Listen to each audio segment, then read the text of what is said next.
Hello everybody. Today we're going to be talking about a special trend that we've seen pop up a lot in LCK, and it's actually been hotfixed by Riot Games. I don't think that hotfix will be in LCS this weekend, so we'll see it make an appearance for sure, at least in some level in LCS this weekend, so I wanted to get everybody caught up, talk about it a bit, and talk about what's being misused and what could be done a lot better. We're going to start basic, and we're going to work our way into more complex, so let's get into it. So what is FrostMancy? FrostMancy is where you pick a mage champion with solid early game harass, who can hit people with spells and auto them. You build Spell Thief's Edge into Frostfang and occasionally take Kleptomancy. Sometimes we see people not do it, sometimes we see people do it. It's more for the extra gold generation, but we'll get into that. You spend the early game using all of your mana to harass the enemy laner, trying to position, trying to zone them off CS, trying to damage them, and get the gold from your Spell Thief's Edge or Frostfang, as well as potentially gold and items for Kleptomancy, and you don't take any CS and earn gold through your poke damage and passive gold generation. So what are the strengths of this comp? Why does it work? Well, the gold generation for Frostfang, as well as occasionally Kleptomancy, is enough to mostly compensate for the gold lost due to lack of farming, especially when you're able to deny them farm. If you can put them back a bit of farm, as well as get consistent gold generation for your Frostfang and Kleptomancy, you can actually remain mostly even, and maybe even ahead if you play it super well throughout the early game. Using all your mana to attack the enemy keeps them too weak to have a huge impact on the game. If they're lower on health, if they're pushed back, then they're not able to make roams or make plays happen elsewhere on the map for the early game. And upgraded Frostfang gives your team the extra wards needed to build a massive vision advantage and execute your comp's win conditions much easier, especially if it's a poke comp or like a pick comp, something you need a lot of vision control for. For an example of that, you should see Game 1 of Kingzone versus SKT that happened this week, where Kingzone pulls this off fairly successfully, and you can see that. And even when you start farming, which is after you've gotten the upgraded Frostfang to allow you to put down wards, the passive gold generation that you still get from the item helps you slowly build a lead over your opponent.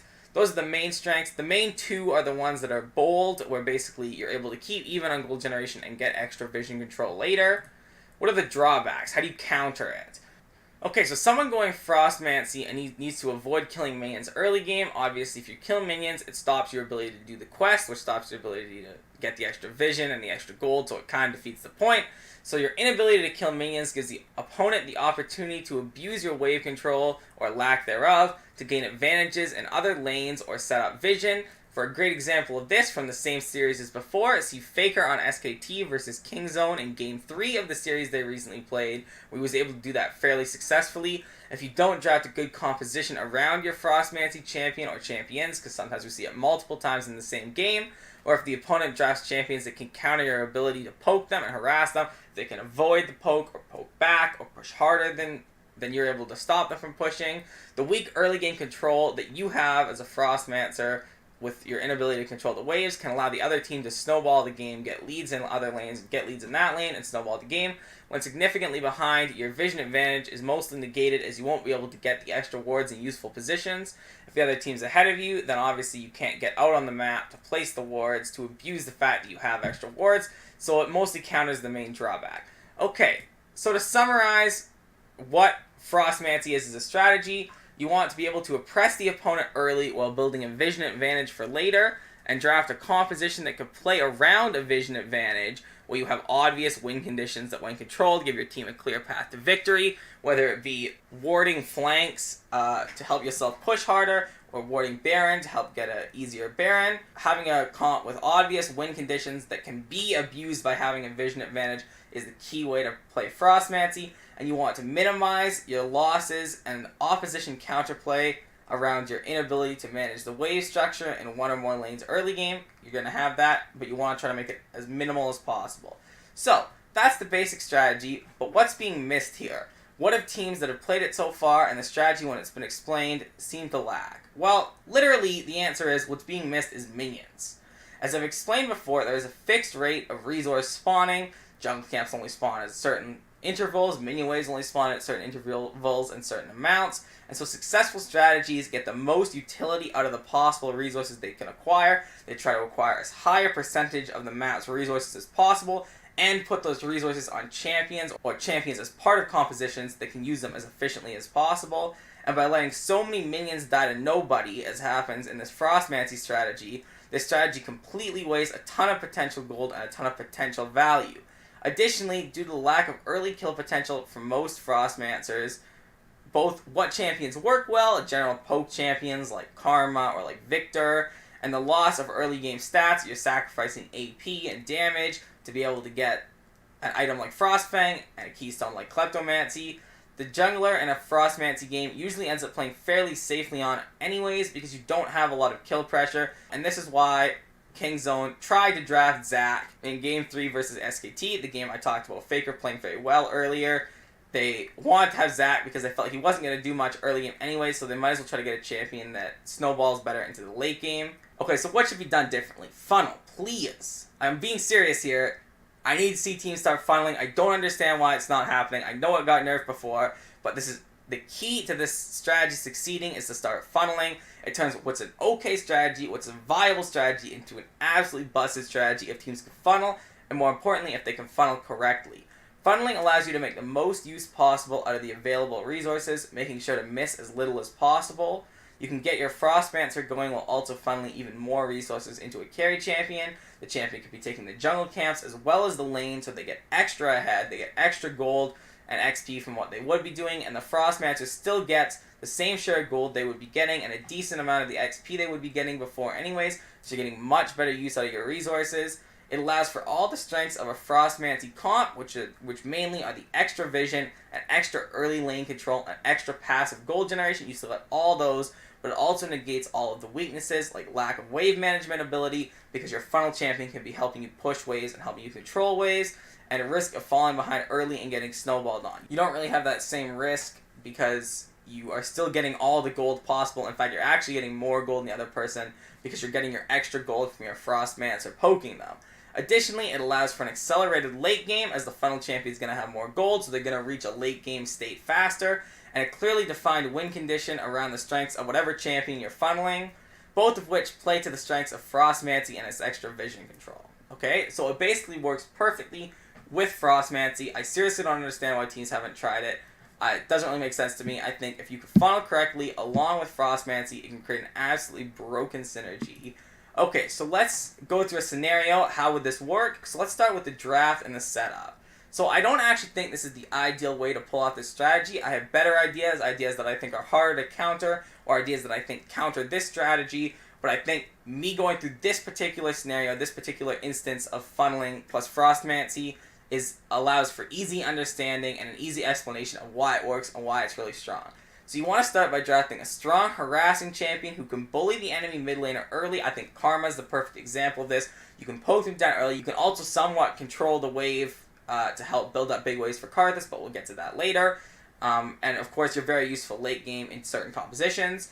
And you're very useful at supporting a funnel champion, and a champion with fast wave clear and a strong late game, like Karthus, who can farm the jungle fast, who can farm the lane fast.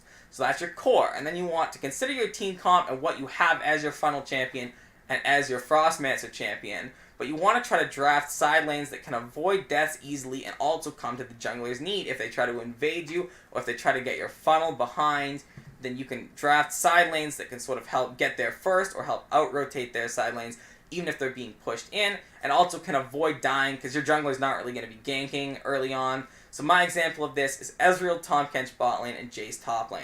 So in this scenario, the team comp is Ezreal, Tahm Kench bot, Karma mid, but FrostMancer Karma mid, Karthus jungle, but he's funneling, and Jace top lane. Okay, so how would they play out the early game? Early game, Karma wants to harass and punish the enemy mid laner, trying to deny as much CS and build up waves for Karthus.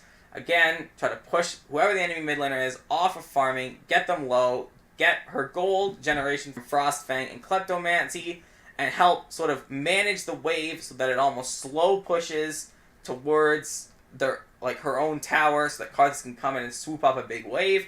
Karthus farms the jungle as fast as possible. Depending on how the enemies are playing, maybe you have to skip the faraway camps like Krug and Gromp, but continuously goes mid lane and soaks up all the farm. So we'll farm a couple camps, farm the mid lane. Farm a couple camps, farm the mid lane, and so on. Bot and top play fairly normal, but try to respect the fact they don't have a ganking jungler. Obviously, Karthus can ulti. Tahm Kench could rotate, like if a play's happening top lane, or Karma could potentially rotate, depending on the game state, but they don't have a jungler to the same level as the enemy team, so they have to respect that. And you might have to seed early dragons and scuttles, depending on what the enemy comp is and depending on how the game's going. But if the enemy tries to slow down Karthus' farming and tries to invade the funnel, tries to get the funnel behind, you should use your mobility from stuff like Tahm Kench ult, Jace Acceleration Gate. I mean, Ezreal has a long range ult to try to fight them off and to try to help the Karthus keep getting farmed. You want to focus your wards, as a side note, on river and entrances to your jungle so that you're able to get the jump on potential invades. You see where their jungle is going aggressively. You're not so much warding his pass towards ganking your lanes because you expect you're going to get ganked a lot of the time. You're playing safe anyways. You're more warding for his counter jungling as opposed to his ganking. Now, how does this play out in the mid to late game? By this point, you should have garnered a decent gold lead, even if bot and top had to sack, farm, and sack some waves to keep the Karthus going. So as a net, it's actually even in gold. Obviously, the mid laners probably has more gold than the Karma, who isn't taking any farm. And maybe bot and top are behind in gold, but the Karthus is going to be enough ahead that you're going to be at least even in gold, and you're actually still up in fight power, as gold utility is exponential. The more gold you get on a person, the more an additional piece of gold is useful. I'd rather have one champion with 3 items and one champion with 1 item than 2 champions with 2 items. Basically, if you don't understand that, the point is Karthus is going to be mega useful after the early game. In addition to the gold lead, you also have a vision lead due to Frostfang. They don't have a Frostfang, assuming they drafted normal, and you do, unless they have one on the support, but you have an item on the support too, so you have an extra 3 wards that the other team doesn't have, so you should actually have a slight vision lead. In this scenario, if you look at the team comp, the funnel champion and general comp works perfectly as a poke comp. If you imagine it just a normal comp, you would have, the Ezreal and Jace poking them down, the Karthus is poking them down, the Karma is poking them down.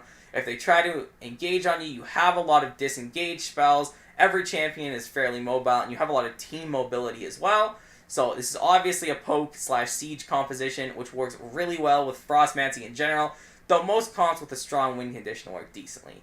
So how would you play it out? You want to use your extra vision to ward your flanks for potential surprise attacks or TP plays. Try to prevent them from getting behind you and flanking you, forcing you to fight them. You want to always have an opportunity to kite back and poke them even if they try to engage on you. As a side note, you'd probably in this situation want to switch to a lot of sweepers to try to make sure that they don't have any wards so they can't teleport behind you, get behind you. But again, you want to ward your flanks. Your team mobility is insane. So it's basically impossible to force and engage if they're just straight up running at you. You can run back faster than they can run at you. And Jason Ezreal poke plus Karthus ulti should eventually win every single siege. You can just poke them down. You can force them out. You can use Karthus ult if any of them get low.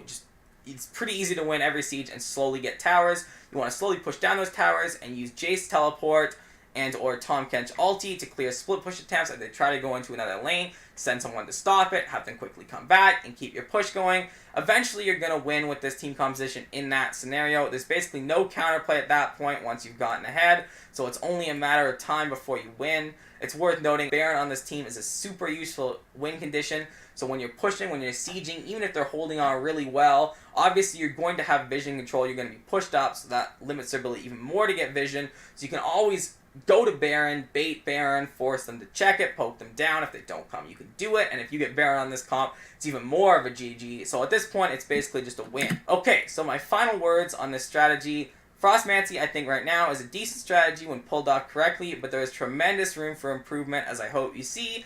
It's important to make the most use of available resources, and right now, the current FrostMancy strategies that I've seen almost universally fail to do that, and fail to even come close. And this final thing is probably a pointless comment, but I have plenty of additional details and more advanced ideas, as well as things I didn't get to cover and little things that can help you give a bit of an advantage, plus how you would counter a team doing a strategy like this that was not covered in this video. So if any team watching this would like to work with me and get a couple of free wins this weekend, I would love to be a part of that. Please reach out. I'll do it for free. I just want the experience. Okay, everybody, thanks for watching. I hope you enjoyed it, I hope you learned something, and I hope you're ready for this weekend of LCS. Bye-bye.